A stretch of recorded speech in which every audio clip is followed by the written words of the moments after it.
मित्रमंडळी, मी Sidhu DSP kitchen मध्ये आपल्या सर्वांचं स्वागत करतोय. तर आज आपण सार्थक वडापाव इथे आलेलो होतो आणि आपल्यासोबत नांदेड उत्तर विधानसभाचे उमेदवार आहेत मिलिंद भाऊ देशमुख. तर आपण त्यांच्याकडून त्यांच्या प्रवासाबद्दल जाणून घेणार आहोत आणि त्यांना मी भेटलो होतो अगोदर, तर त्यांना विचारलं होतं मी त्यांच्या आवडत्या पदार्थाबद्दल, तर आपण ते पण जाणून घेऊयात. मला वडापाव आवडतो म्हणून आपण वडापावच्या दुकानावर आता आहेत. बाकी जे केलं ते खायची आपली सवय आहे आणि शौकीन म्हणलं तर मी नॉनव्हेज. आणि मग तुम्हाला कोणता एखादा पदार्थ बनवता येतो का?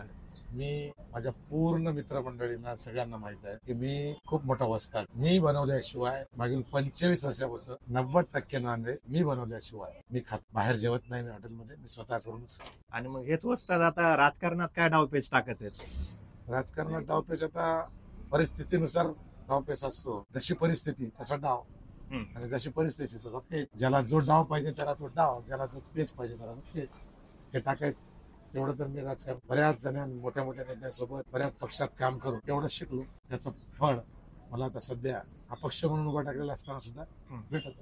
मी मागील 15 ते 20 वर्षापासून माझ्या या भागात माझं सामाजिक आणि राजकीय काम चालू आहे. हे काम करत असताना माझी एक सवय आहे 20 वर्षापासूनची, जी सवय मला कित्येक डॉक्टरांनी कित्येक मित्रांनी सुद्धा सांगितलं की ही सवय योग्य नाही. मी सकाळी 6:30 ते 7च्या दरम्यान घरी थोडा चहा पिऊन निघतो आणि 2 वाजता जेवण. सकाळचे 3-4 तास मी माझ्या प्रभागातच देतो. प्रभागातील पूर्ण नागरिक जनता मतदारांना माहित आहे की सकाळी 4-5 तास मी वार्डात 90% नाईट ड्रेसवर असतो. कारण कपडे आंघोळ केल्यानंतर घातले तर प्रभागाच्या बाहेरच्या कामाला जाईल आणि ते जायचं नसते, म्हणून मी नाईट ड्रेसवर असतो. हे मला जे निवडून देतात 2 टर्मचे त्या सगळ्या माझ्या मतदारांना माहित आहे. मग फिरत असताना बाहेर कुणी भेटलं चहा पिऊत म्हणलं, इकडे छत्रपती चौकाकडे चहा प्यायला जायचं, वडापाव खात म्हणायचं, मोर चौकात खायचा, पावडेवाडी नाक्यावर खायचा, किंवा मग जिथलं नांदेड शहरातलं हे साधं जिथं जे प्रसिद्ध आहे त्या अंगदची भेळ आणून खायची, भाग्यनगरची पाणीपुरी आणून खायची, किंवा तिथं जायचं हे, किंवा वजिराबादला समोसा कचोरी खायला जायचं. त्या माझ्या छोटं मोठं खाण्याची सवय. आमच्या नाक्यावर बब्बन आहे, त्याचे पोहे महिन्यातून 10 त्याचे पोहे मी तिथं बसून कंपल्सरी खातच असतो. आणि जेव्हा आपण अशा छोट्या ठिकाणी नाश्ता पाणी करायला जातो तर तुम्हाला मग जनतेचे काय मतं कळतात तिथून, समस्या म्हणा त्यांच्या? मी या भागातला कॉमन लोकप्रतिनिधी कार्यकर्ता आहे. मी जिथं असलो तिथे लोक लगेच, जे लोक माझ्याकडे समस्या घेऊन येऊ शकत नाही किंवा पुन्हा एखाद्या नवीनच माणसा इकडे राहायला, या भागात वाढती लोकसंख्या असल्यामुळे बरेच नवीन बाहेरचे लोक येऊन राहतात. ते फोन लावून हे काम कसं सांगावं, ते काम कसं सांगावं असं ज्यांच्या मनात वाटते, किंवा मिलिंद देशमुखला काही लोक खूप मोठं, पण मी तसं काही नाही. एवढ्या मोठ्या माणसाला हे काम कसं सांगावं फोन लावून असं वाटतं. ते लोक बरोबर तिथे येतात, काम सांगतात आणि माझ्या ज्ञानात भर पडते. माझ्याजवळ एक काम येते आणि मी ते काम करतो, ते काम करत जातो. म्हणून माझ्या या भागातील लोकांची मला संपर्कात येण्याची संख्या वाढते. जो माझ्या जवळ येतो तो दूर जात नाही, कारण मी त्याचं ते आलेलं काम, म्हणजे याच ठिकाणी जो आपला लोकांसोबतचा कनेक्ट वाढतो अशा ठिकाणी 100% माझा जो माझ्यासारख्या सामान्य माणसाचा कनेक्ट वाढलाय. आणि एवढाले मोठाले धनाढ्य बलाढ्य पैशावाले उभा टाकलेले असताना, त्यांचा जो सिम्बॉल असताना मी एक अपक्ष उमेदवार उभा टाकायची हिंमत या जमिनीवरून मी गेलेला असल्यामुळं आणि ते वाढत गेलंय. आणि आज तुम्ही फिरत आहात, मी पण आहे, जी निवडणूक लढवतो त्याच्यात मला भेटत असलेला पाठिंबा हा त्या जमिनीवरच्या कनेक्टिव्हिटीचाच आहे. आणि याचं एक तुम्हाला साधं आता ते मामा दिसल्याबरोबरचं उदाहरण सांगतो की नांदेड उत्तर मध्ये फिरत असलेल्या कोणत्याही दूधवाल्याला विचारा की सकाळी त्याला रामराम त्याच्यासोबत चहा, त्याला रस्त्यावर कोण दिसतंय, तर मीच दिसतो. त्या रस्त्यावर फिरण्याचा, रस्त्यावर राहण्याचा फायदा माझ्या सामाजिक आणि राजकीय याच्यात मला खूप होतो. आणि दादा, मग आपण राजकारणात कसे आलात? नाही, मी पूर्वीचा हाडाचा शिवसैनिक होतो. जनतेचे छोटे मोठे काम मी करायचो. छोटे मोठे काम करायचे म्हणजे गणपती देवीपासून माझ्या कामाला सुरुवात झाली. ते करत असताना सामाजिक कामं, शासनाकडील कामं माझ्याकडे येत गेली. ती करत असताना तेव्हाचे माझे काही राजकीय मित्र होते, ईश्वर येमुल असतील, तेव्हाचे गंगाधर बडवणे असतील, म्हणजे महेंद्र खेडकर असतील, उमेश चव्हाण असतील, हे लोक तेव्हाचे माझे लोकप्रतिनिधी होते. पण ते या भागातून कोणी लोकप्रतिनिधी ओळखीचा आवडीचा नव्हता. मग कुणाचा पोलवरचा लाईट बसवायचा, कुठं कचरा गाडी पाठवायची, कुठं एखादं जनावर मरून पडलं ते उचलायचं. हे काम करण्यासाठी त्यांच्या संपर्कात यायचं. मग त्यांनी नगरपालिकेच्या लोकांना सांगायचं आणि मग माझे कामं होत जायचे. त्याच्यातून असं वाटलं की आपणही लोकप्रतिनिधी व्हायला पाहिजे, नगरसेवक व्हायला पाहिजे. त्या भावनेतून सगळ्या मित्रमंडळांचा संच वाढत गेला, कामाची व्याप्ती वाढत, स्वतः लढवायचं.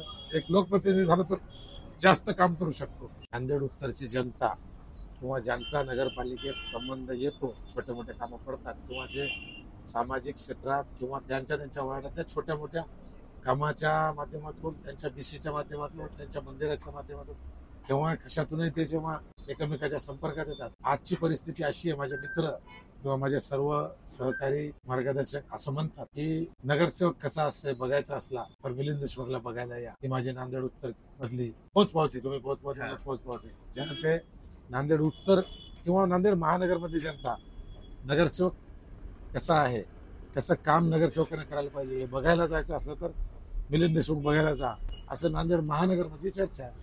म्हणजे माझ्या कामाची पद्धत, मी देत असलेला पूर्ण वेळ, मला भेटलेल्या निधीचं नियोजन, पुण्या मोठ्या नेत्याचं कोणती निवडणूक लागली तर त्या बऱ्याच निवडणुकीचं नियोजन मी दुसऱ्यांचं केलंय.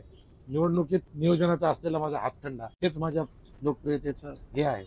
तर त्याच्यामुळेच मी आज एवढ्या धनाढ्य, म्हणजे त्यांनी गद्दारी केल्यानंतर त्यांना भेटलेले पैसे, काही लोकांनी आता कुठल्या जमिनी विकून आलेले पैसे, हे असताना त्यांच्याजवळ सिम्बॉल असताना मी कार्यकर्त्या, मित्र आणि मार्गदर्शक आणि माझे मतदार जे मला नेहमी सहकार्य करतात त्यांच्या जीवावर आणि माझ्या कामाच्या जोरावर मी ही निवडणूक साधी निवडणुकीप्रमाणे लढत आहे. तरी आज मला 4 जण मला कॉम्पिटिटर समजायचे. अजून 5 दिवस बाकी आहे. आगे तर त्याची होत आहे का. मी जागतिक महिला दिन घेतो, महिलांना सबलीकरणासाठी कराटे मोफत शिबिर घेतो. माझे कित्येक ठिकाणचे भंडारे हे मागच्या 20-20 वर्षापासूनचे चालूच आहे. मी म्हणजे स्वच्छता अभियान दरवर्षी घेतो. माझ्या देवीला सगळ्यात मोठा बिना वर्गणीची एक मी देवी बसवतो. ती देवी आदिशक्ती नवरात्र उत्सव मंडळ या नावानं आहे. मी कुठेही वर्गणी मागत नाही. मी जे कमवतो, माझे कुठलेही 2 नंबरचे धंदे नाही. ते सगळं करत असताना मी पूर्ण वेळ, त्याच्यामुळं मला काही अडचण नाही.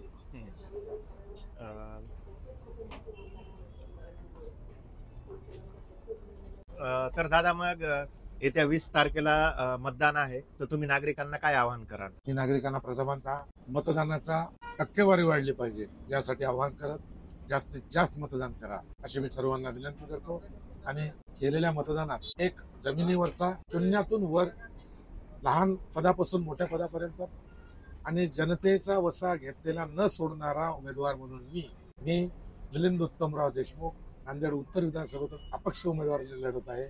माझी निशाणी चहाची कॅटली आहे. त्या कॅटली समोरील बटन येणाऱ्या 20 तारखेला जास्तीत जास्त मतदान करावं आणि एका सामान्य कार्यकर्त्याला, सामान्य कुटुंबातील कार्यकर्त्यांना आणि पैशाच्या जोरावर नाही तर धनशक्तीच्या विरोधात जनशक्तीच्या जोरावर लढत असलेल्या उमेदवाराला आपण आपला मतदान रूपी आशीर्वाद द्यावा अशी मी विनंती करणार. या विधानसभेमध्ये 3 मशीन आहेत विधानसभेला. त्यापैकी 2 नंबरच्या मशीनला 3 नंबरचं बटन आपल्याला दाबायचं आहे. कारण 3 नंबरला मिलिंद उत्तमराव निशाणी चहाची कॅटली समोर बटन दाबायचं आहे. कुठलंही कन्फ्युजन मनात ठेवू नये. सुशिक्षितांनी नाव आणि निशाणी बघून करावी आणि जे सुशिक्षित आहेत त्यांनी दुसऱ्यांना मतदान कसं करायचं, मतदानाचा टक्का कसा वाढवायचा यासाठी ते सुद्धा नागरिकांनी, जनतेने सुद्धा मार्गदर्शन करावं, जेणेकरून टक्का वाढेल तर जनजागृती मतदानाचीच झाली पाहिजे आणि मला मतदान करावं, त्या वाढलेल्या टक्क्यात जास्तीत जास्त मतदान मला करावं अशी सुद्धा मी आपल्या माध्यमातून नांदेड उत्तरच्या जनतेला विनंती करतो.